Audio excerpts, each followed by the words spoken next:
Chavan, then Donbass is gone, and Lavrov is right. I don't think either the Americans will fight for Ukraine in Donbass.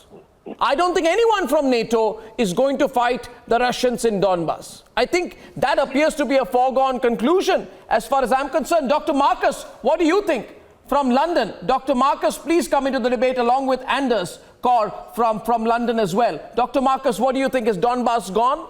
Are those provinces gone? Let me say, first of all, that it really is inversion at its most inverted when one hears the American government lecture into Russia and the rest of the world about the need to respect international law. When America is, of course, the leading violator of international law. For example, when NATO, which America is the de facto leader of, bombed Yugoslavia in 1999, not only did this contravene international law, it also contravened NATO's own founding treaty, specifically Article 1 of the North Atlantic Treaty, which states very clearly that NATO will never use force to resolve a dispute. Now, turning to Ukraine, in the short term, the crisis surrounding Ukraine is on account of the American-engineered coup in Kiev in February of 2014, which saw a democratically elected leader, Viktor Yanukovych, whose election victory in 2010 was recognized by the European Union and America, overthrown and replaced by some of the most violently anti-Russian people one can find in Ukraine. People who, largely speaking, emanate from the westernmost part of the country. And in the long term, the reason for the tension surrounding Ukraine is on account of how America, ever since December of 1991, when Ukraine became an independent country, has coveted Ukraine. So much so that the Americans seek Ukrainian membership of NATO in order to completely enclose Russia on its western border, because the Americans understand very well that a Russia weakened in Europe is a Russia weakened in the world. No, but okay, flip side, if I may, are the Russians being a little overconfident? Because you've held the cards so long in this conversation that maybe you're being blind in your trust of China. I say this to Victor Gao. Never trust the Chinese, Dr. Marcus. You cannot hedge your bets on the Chinese. You know, it will backfire. And it will be Russia which would have pushed Ukraine towards NATO.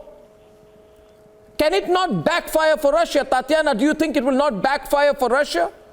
The US can cut off the SWIFT system due to multi-billion exports of hydrocarbons denominated by US dollars. Can you afford it? It's all right now. But Germany has already halted the Nord. Question is, can you afford the consequences? Tatiana, let's talk realistically. Beyond the military aspect, please. Let's talk realistically. Definitely a good subject. Look, we don't need to push Ukraine into NATO. It's been running towards NATO for years now, begging for NATO to come and just, you know, for one reason or the other. You know, one of those reasons potentially, you know, the fact that they still would have to pay, you know, they still have to pay a huge debt for gas, which might actually make those consequences that you talk about easier for Russia. Germany has frozen the project, but it's not cancelled. So, you know, it's a little bit early, I think. But that was a critical project for you. Very critical, designed to double the flow of Russian gas direct to Germany. No, you need the project. You can't pretend, Tatiana, you don't need the project. And Germany needs the project as well. We need the project as much as Germany needs the project, because I know that obviously the US wants to sell their liquefied gas to Europe, but Europe needs Russian gas. There's no question about that. Tatiana, if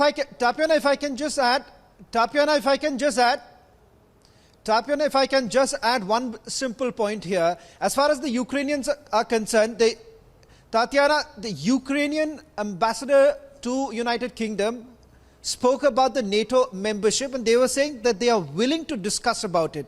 many here in Ukraine are saying the demands that have been put up by the Russian president is unacceptable. So they do not want, the Russians do not want any sort of negotiation to really take place. Also, Anders, the point we are being, Tatiana, sorry I'm coming in here, but is it realistic to expect a picture being created by Moscow that a dangerous nuclear-armed Ukraine is going to just, hammer all of Russia with nuclear bombs?